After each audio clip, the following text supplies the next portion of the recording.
Shalom, Bapak Ibu, saudara-saudaraku yang dikasihi Tuhan Yesus Kristus. Senang dapat berjumpa kembali dalam renungan pada hari ini, Senin tanggal 5 Mei 2025. Saya mau menyapa kita semua dimanapun berada, apa kabarnya? Saya berharap kita semua dalam keadaan sehat, tetap semangat dalam menjalani kehidupan pada hari ini. Baiklah, untuk semakin semangat kita akan mendengarkan firman Tuhan. Dan lebih dahulu mari kita berdoa. Kasih karunia dan damai sejahtera dari Tuhan Allah Bapa kita dan dari anaknya Tuhan Yesus Kristus menyertai saudara sekalian. Amin. Bapak Ibu, saudara-saudaraku yang dikasihi Tuhan Yesus Kristus, sebagai nas renungan kita pada hari ini Senin tanggal 5 Mei 2025 dari Roma 1 ayat 20. Demikian bunyinya.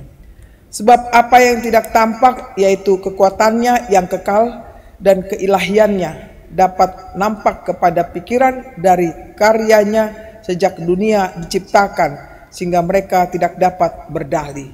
Demikian bunyinya. Judul renungan kita ini adalah tidak dapat berdalih dari Yesus.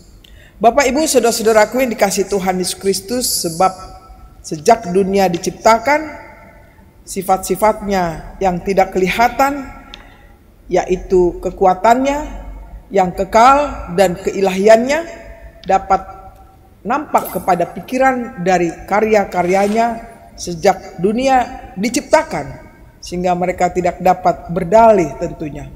Hal ini mengacu pada aspek-aspek yang tidak berwujud dari sifat dan karakter Allah yang tidak mudah yang terlihat oleh mata manusia. Yang dapat kita lihat adalah realitas hakikat ilahinya dalam wahyunya, dengan jelas tidak meninggalkan keraguan tentang realitasnya.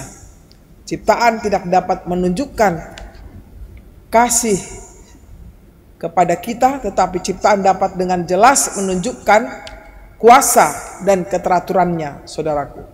Jadi sejak dunia diciptakan menunjuk pada fakta bahwa pernyataan Allah tentang dirinya bukanlah fenomena yang baru sejak awal penciptaan, namun Allah telah menyatakan dirinya melalui dunia yang telah diciptakannya itu, seperti yang dinyatakan pemazmur dalam Mazmur 19 ayat 1 sampai 2, dikatakan langit menceritakan kemuliaan Allah dan cakrawala memberitakan pekerjaan tangannya. Alam semesta menjadi bukti keberadaan dan karakter Allah yang menjadi saksi atas kuasa dan hikmatnya. Saudara-saudaraku, pemahaman tentang kekuatan dan keilahian Allah melalui ciptaan ini membuat manusia tidak memiliki alasan untuk tidak mengakui keberadaan dan otoritas Tuhan tersebut. Di sini renungan hari ini adalah sebagai penegasan yang kuat tentang keberadaan dan karakter Allah sebagaimana yang dinyatakan di dunia alami, dan menantang manusia untuk mengakui dan menghormati otoritas Allah.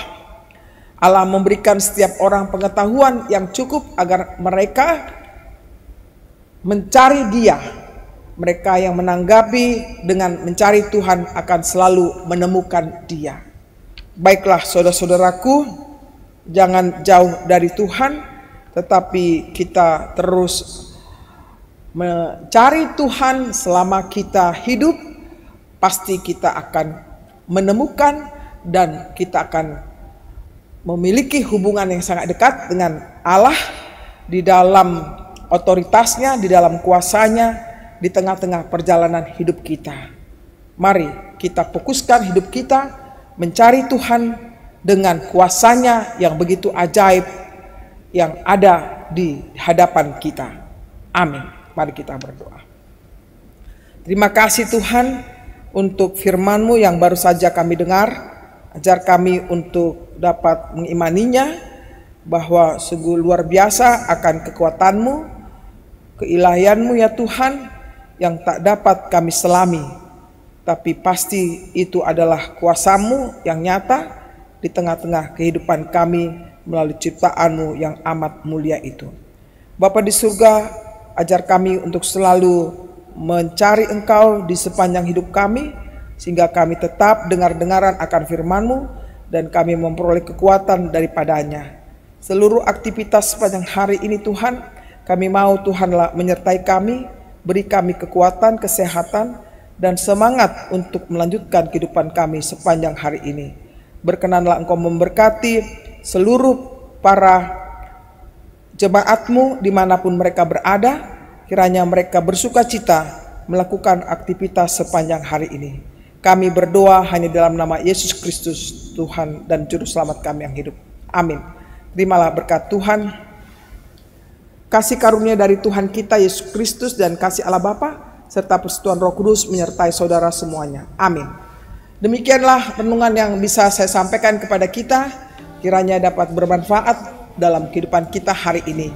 Selamat beraktivitas, Tuhan memberkati kita. Shalom.